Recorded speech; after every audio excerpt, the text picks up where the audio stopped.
there any discussion? Representative Ward. Mr. Speaker, I was going to start out with a ruling on a potential conflict, but as I thought through it, it's probably not appropriate. Maybe I should just do a disclosure, because a lot of people say, Ward, why are you doing this for DHHL? What's with your motivation? And I said, well, I don't have a lot of Hawaiians in my community. I'm not running for higher office.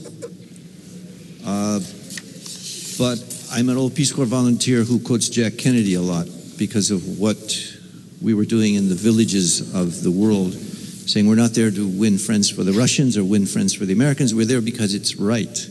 So, Mr. Speaker, this amendment is the right thing to do, because what it does is three things.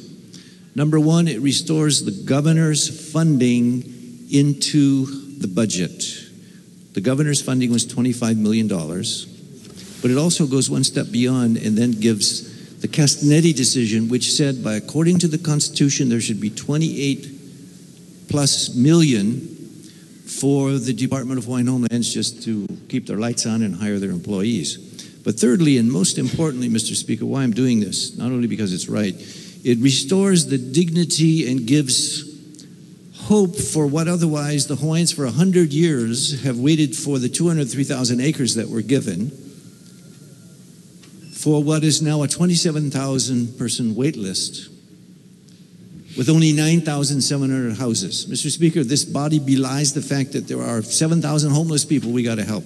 Well, the Hawaiians have waited for 100 years to implement this act. And the audacity to zero out its budget to 1,750,000 general funds, A funds, is unbelievable. Now, I know somebody's going to say, well, look, there's a defective date, so it's still under discussion. But, Mr. Speaker, it's a damning with faint praise if that's the reason why we would zero out the Hawaiians' budget. When there is money in the budget, it's never what the Castanetti decision says. And when there's an ask for building more houses, generally they get 10 cents on the dollar. I said earlier, if you want 100 million, you got to ask for 200 or 300 million. Whereas here, they usually ask for 100 million to build houses. We give them 10 million. In this case, we haven't given them anything. We've got federal funds and trust funds only. So, Mr. Speaker, where's justice? Where's fairness? Where's 100 years of playing around with the Hawaiians? And I've stood here for 10 different sessions, and I heard a lot of pablum given to the Hawaiian community when it comes to their issues. The young gentleman earlier mentioned some of the things that were not fair and just regarding the ceded lands. Well, Mr. Speaker, this has been on the books for 100 years and we're still not resolving it. And because of those reasons, an amendment is very much in order.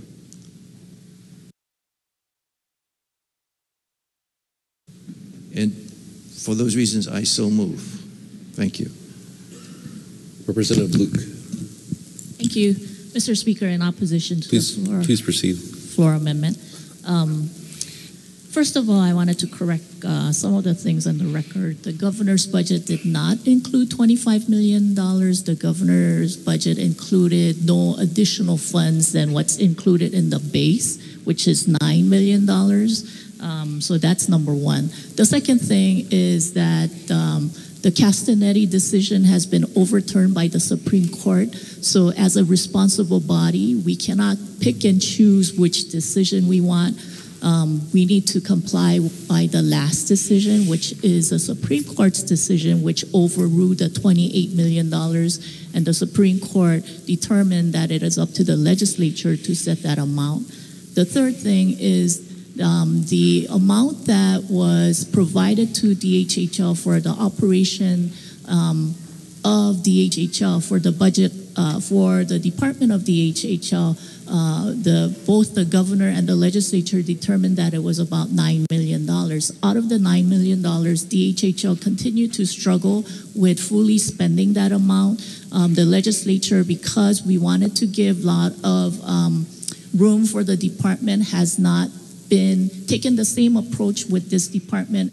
If you understand the history of the Castanetti decision, it was Nelson, a poor homesteader who was so frustrated, like maybe I'm expressing today, with why don't you guys give us some money to build the houses? 100 years, 9,700 houses. Why don't you guys give us the money?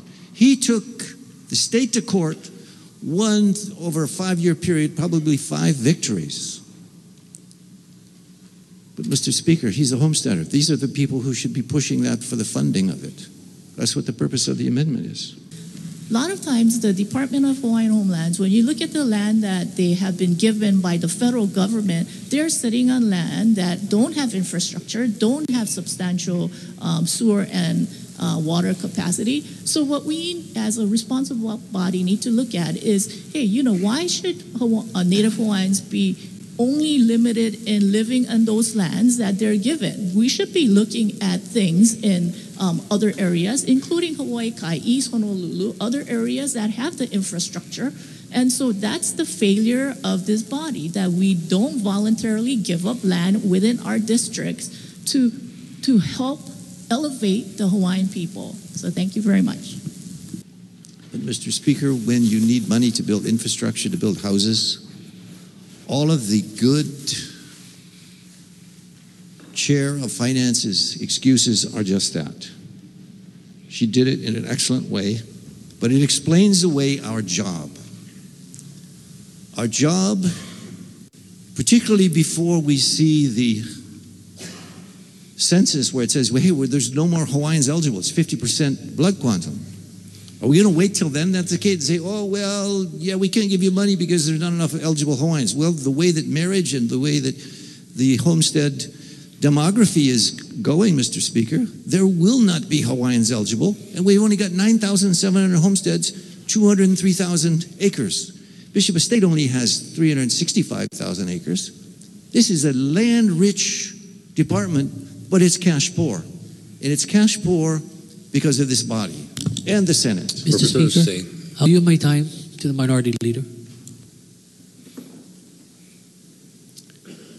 Thank you, Speaker Say. Cash poor, land rich. I would wish that the Chair of Finance's good wish to put Hawaiians in Hawaii Kai could come true if there was the money put in to do it, because they should be buying more land. Prince Kohio said there should be an independent, self-sufficient Hawaiian community in the state of Hawaii. Independent and self-sufficient. Now it's a dependency, with people begging, give us the money that the Congress said should be the case, give us the money that the state agreed to in 1959. So, Mr. Speaker, what's the solution? We can explain away this forever and ever, but I know there's a frustration in the Hawaiian community, a disappointment in the Hawaiian community. There's 1/3 of the homeless from the Hawaiian community. How long does this have to go?